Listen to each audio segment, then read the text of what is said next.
Bonjour à tous et à toutes, bienvenue sur le podcast Mama Libré, un podcast qui vous inspire et vous informe sur le sujet de la naissance et vous redonne votre pouvoir, votre liberté de la conception au postpartum. On parlera ici de naissance physiologique, d'allaitement, de conception, de préconception, de préparation à la naissance et bien sûr de postpartum. Si vous aimez ce podcast et que vous souhaitez aller plus loin, suivez-nous sur nos réseaux sociaux et retrouvez-nous sur notre nouveau site mamalibré.co, un site sur lequel vous retrouverez plein d'informations, de ressources, tout ce dont vous avez besoin pour vivre la maternité qui vous correspond. C'est la nouvelle plateforme mamalibré.co, une plateforme sur laquelle vous allez retrouver des informations, des articles de blog, mais aussi sur laquelle vous allez pouvoir vous abonner pour avoir un accompagnement global sur l'alimentation, le yoga prénatal, des relaxations et encore beaucoup de contenu à venir. À très bientôt sur Mama Libré. Bienvenue à tous et à toutes sur le podcast Mama Libré. Je suis ravie de vous retrouver aujourd'hui pour une grande première pour moi puisque c'est la première fois que je prends le micro seule. Donc je serai toute seule dans cet épisode. Toute seule parce que j'ai beaucoup de choses à partager avec vous, beaucoup de choses autour de la naturopathie notamment, et bien sûr plein d'autres sujets que j'ai à cœur de vous faire découvrir et que j'ai à cœur de vous partager. Dans cet épisode, j'aimerais vous parler de la constipation, qui est un sujet qui revient très régulièrement dans les demandes des femmes, et des femmes enceintes notamment, mais pas que. C'est un sujet vraiment purement naturo, puisqu'en naturopathie, l'intestin, c'est vraiment un sujet qu'on évoque beaucoup et que l'on accompagne dans tous les mots concernant le système digestif. Et bien sûr, la constipation revient. Donc l'idée de cet épisode, c'est de vous donner un peu les tips, les conseils autour de ce sujet qu'est la constipation et bien sûr que ce soit un sujet qui ne vous incommode plus dorénavant puisqu'il y a vraiment des choses à faire, des choses faciles et qu'on a à incorporer dans son quotidien pour éradiquer complètement la constipation, qu'elle soit d'ordre chronique et ou justement de façon ponctuelle pendant une grossesse. Alors, selon vous, quelles sont les erreurs que vous commettez et qui ne facilitent pas ou qui viennent faciliter au contraire la constipation et qui ne facilitent pas votre transit ? La première chose qui revient très très très régulièrement et que je veux aujourd'hui partager à vous toutes et tous, si vous nous entendez et vous m'écoutez, c'est la quantité d'eau que vous buvez. Alors ça, c'est hyper important et ça revient régulièrement dans l'eau que nous buvons, puisque souvent, il y a beaucoup de femmes qui ont l'impression de boire, mais qui comptabilisent dans l'eau qu'elles boivent les tisanes, l'eau gazeuse, le café, enfin tous les liquides. Retenez, mesdames, que l'eau que vous buvez, la seule eau qui compte, c'est l'eau plate. Et nous, on a vraiment à cœur en naturopathie de parler de la qualité de l'eau. Et il faut savoir que l'eau, elle est là pour charrier et drainer vos déchets. Donc quand vous ne buvez pas suffisamment d'eau, ou que vous buvez de la tisane par exemple, alors c'est super les tisanes, mais ça ne compte pas dans la quantité d'eau que vous buvez.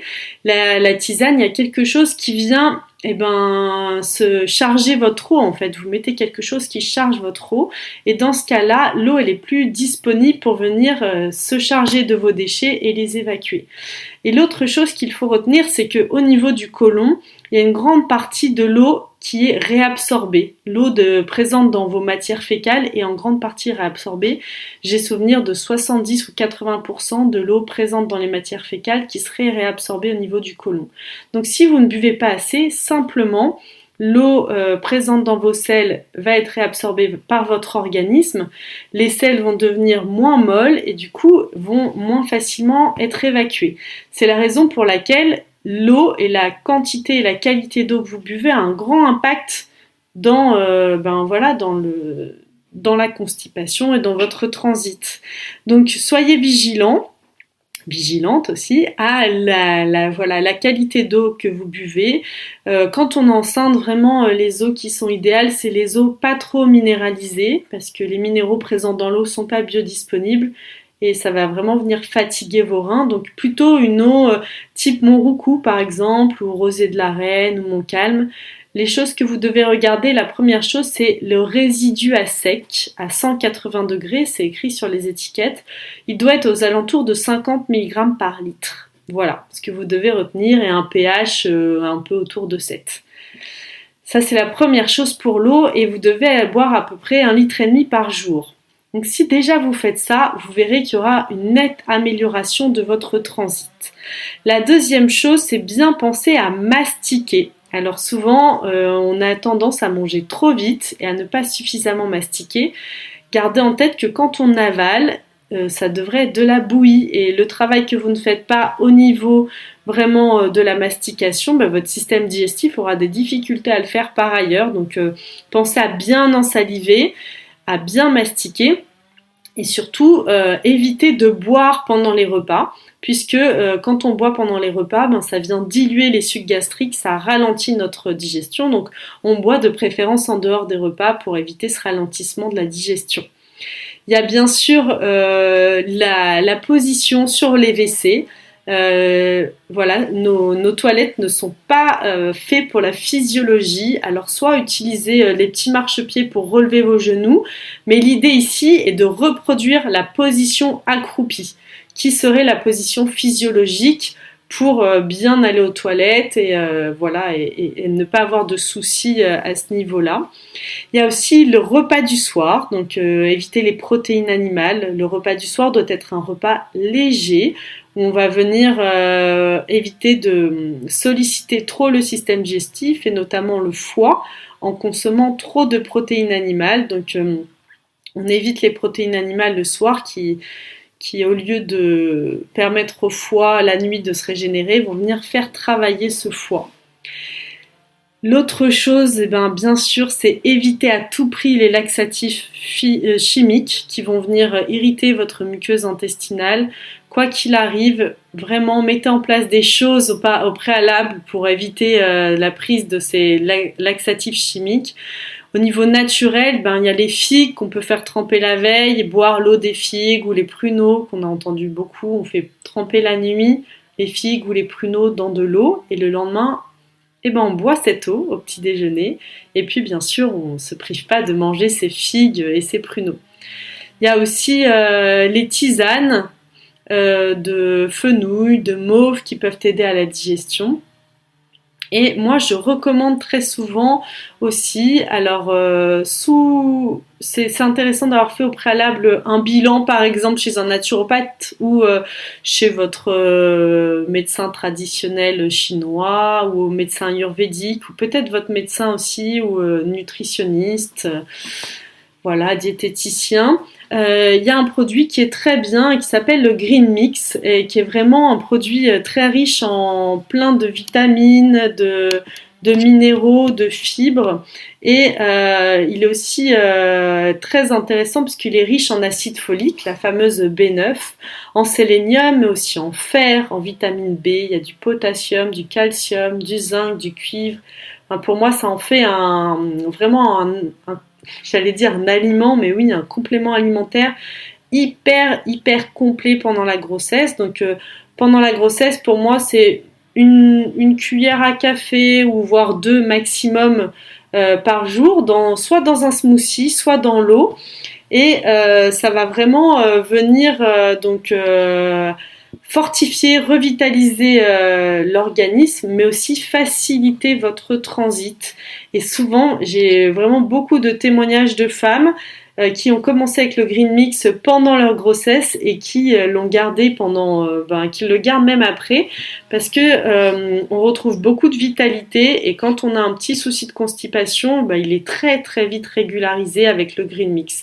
Alors c'est pas un complément alimentaire qu'on a forcément plaisir à boire, puisque c'est vert, c'est une poudre verte. Dedans il y a de la spiruline. donc très riche en fer, on le connaît. Il y a l'herbe d'orge. L'herbe d'orge, ça vient aider, soutenir le travail du foie, et l'herbe de blé qui est très reminéralisante. Et en dernier, il y a la chlorella. La chlorella qui est une dépolluante de l'intestin. C'est pour la présence de la chlorella qu'il est nécessaire, préférable je dirais, de faire un bilan en naturopathie auprès d'un professionnel qui vous accompagne autour de l'alimentation, parce que la chlorella, elle est très dépolluante et en fonction de votre vitalité, de vos antécédents, des traitements éventuellement que vous avez pris, elle peut dépolluer votre système digestif de façon un peu trop forte et créer ce qu'on appelle nous en naturopathie la crise curative. Donc c'est des effets comme des maux de tête, des diarrhées ou des éruptions cutanées, puisque votre corps vient de façon trop forte évacuer les déchets qu'il aurait accumulés. Donc c'est pour cette raison que c'est intéressant d'être accompagné pour ce produit. Mais si vous êtes en bonne santé, que vous n'avez pas d'antécédents particuliers de traitements lourds ou même d'avoir pris des traitements longs, et que vous vous sentez en forme, et ben vous pouvez commencer tranquillement avec une petite cuillère à café dans votre smoothie ou un verre d'eau, et rapidement, très très rapidement, en 2-3 jours, vous en ressentirez les bienfaits. Et c'est vraiment intéressant et beaucoup plus complet, beaucoup plus riche qu'un laxatif chimique, et puis ça a un intérêt global. Donc voilà, pour le Green Mix que vous trouvez facilement dans tous les magasins bio et puis dans plein de sites internet aussi, sur plein de sites internet qui vendent des produits alimentaires. Il y a bien sûr le mouvement aussi, donc la marche, le yoga, il y a plein de postures en yoga. Dans l'accompagnement Mama Libré, souvent on l'évoque, il y a certaines postures dans lesquelles on vous accompagne pour justement faciliter le transit qui est naturellement ralenti durant la grossesse, puisque votre bébé prend beaucoup de place et vient contraindre vos organes et vient ralentir ce transit. Il y a aussi le massage du ventre qui va venir allier le côté mouvement, voilà, redonner du mouvement, redonner de la mobilité, et puis bien sûr ce côté de douceur à soi-même. Vous pouvez le faire avec une huile végétale, vraiment vous masser dans le sens des aiguilles d'une montre. Et profitez de cet instant pour prendre soin de vous et aussi faire un petit câlin à votre bébé. Dans les conseils alimentaires, de veiller aussi à manger suffisamment de fibres, donc de légumes, de céréales, plutôt semi-complètes que complètes. Si votre système digestif est ralenti, le semi-complet sera plus facile à digérer. Et le dernier petit point, la dernière petite astuce, je dirais, si vraiment tout ça n'a toujours pas eu d'effet, ce qui m'étonnerait vraiment parce que ça m'est jamais arrivé en cabinet, il y a le jus de citron aussi, en fonction de votre tempérament, c'est-à-dire moi je déconseille le jus de citron de façon à long terme. On va dire que c'est comme une cure, donc plutôt sur 2-3 semaines, on va pas le boire toute l'année. Le jus d'un demi-citron sans sucre, par exemple le matin, avec un peu d'eau tiède pour lancer la digestion, ça peut être quelque chose d'intéressant à tester pour faciliter votre transit. Voilà pour cet épisode sur la constipation. J'espère que vous mettrez facilement en place tous ces petits conseils si c'est quelque chose qui vient vous embêter pendant votre grossesse ou même dans un autre moment de votre vie. N'hésitez pas à me poser vos questions, à me faire votre retour sur ce que vous avez essayé et puis bien sûr à me faire votre retour sur le Green Mix. Je suis sûre que vous allez adorer ce produit. Non, c'est ironique, c'est pas forcément très bon, mais en tout cas, vous allez peut-être l'adorer dans ses vertus et vous sentirez rapidement les bienfaits sur votre santé. Je vous dis à très bientôt sur Mama Libré et j'ai hâte d'avoir vos retours. À très vite.